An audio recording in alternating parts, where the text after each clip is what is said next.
Please help me to reach 1,000 subscribers. The message came at 6:12 p.m. right as I was slicing tomatoes for a dinner no one else would eat. You should see who she's celebrating tonight. No name. Just a photo underneath. At first, I didn't recognize the place. Warm yellow lights, white tablecloths, the kind of restaurant we used to save for anniversaries. Then I saw her. Emily. Laughing the way she used to laugh when she still leaned into me instead of away. And beside her him. He had his arms stretched across the back of her chair like he already owned the air around her. A half-smile aimed straight at the camera. Confident in a way that felt personal. Like he knew exactly who would see the photo. I set the knife down because my hands had started shaking. And I didn't want to bleed over something that was already dead. 7 months divorced. 3 years of slow silence before that. And somehow this still felt like betrayal. I told myself not to care.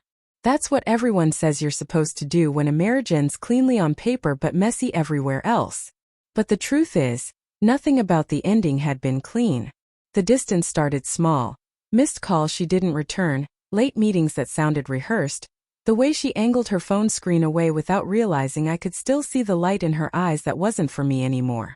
I questioned myself first. Stress. Work. Depression. Anything but the obvious.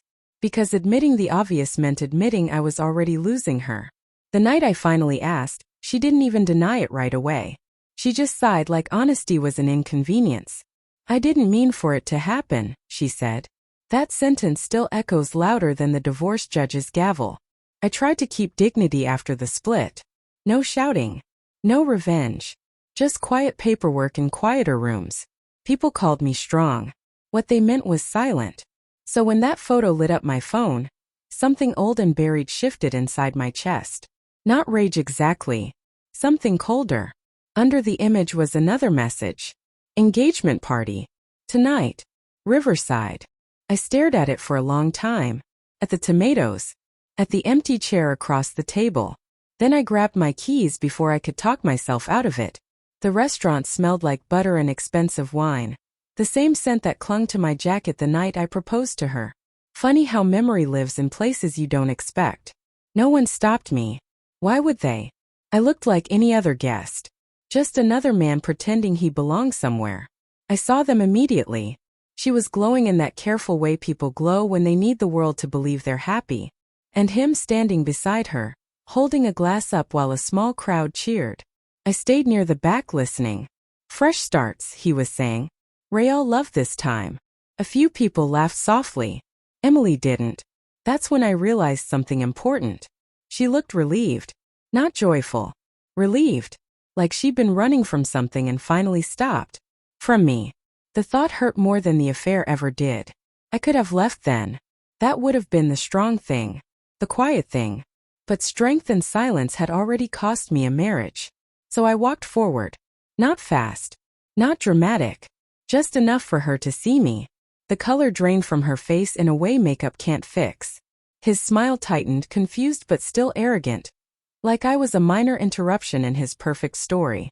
Hey, I said, and my voice sounded calmer than I felt. Congratulations. A small circle formed around us. People love tension when it isn't theirs. He straightened his shoulders. Can I help you? Polite words. Humiliating tone. I nodded slowly like I was considering the question. Then I reached into my jacket and pulled out the thin envelope I'd brought without fully knowing why. Inside were the final documents from the house sale. The last thing Emily and I had owned together. I handed them to him instead of her. You should keep these, I said. Everything's paid off. No debts. No surprises. He frowned, not understanding. Emily did. Her eyes filled instantly.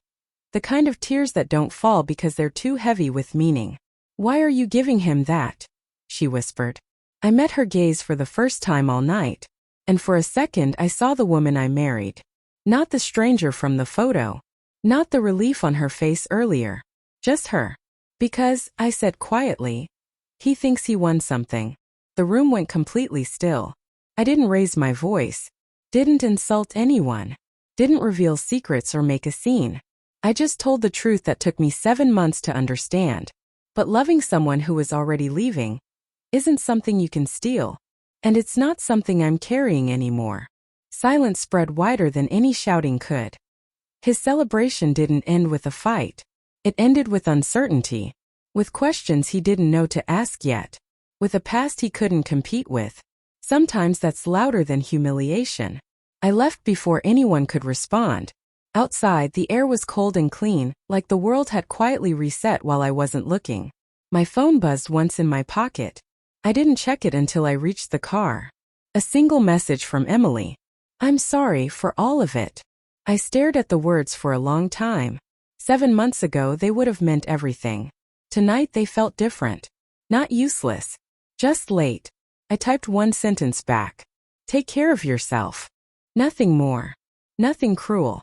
Nothing hopeful. Just closure, simple and quiet. Driving home, I realized something I wish I'd known years earlier. Humiliation isn't what breaks you. Holding on to someone who's already gone does. And the moment you finally let go, even if it's in the middle of someone else's celebration, that's the moment your life actually begins again. The tomatoes were still on the counter when I got home. Soft now. Forgotten. I threw them away, ordered takeout, and ate at the table alone. But for the first time in years, alone didn't feel like losing. Felt like peace.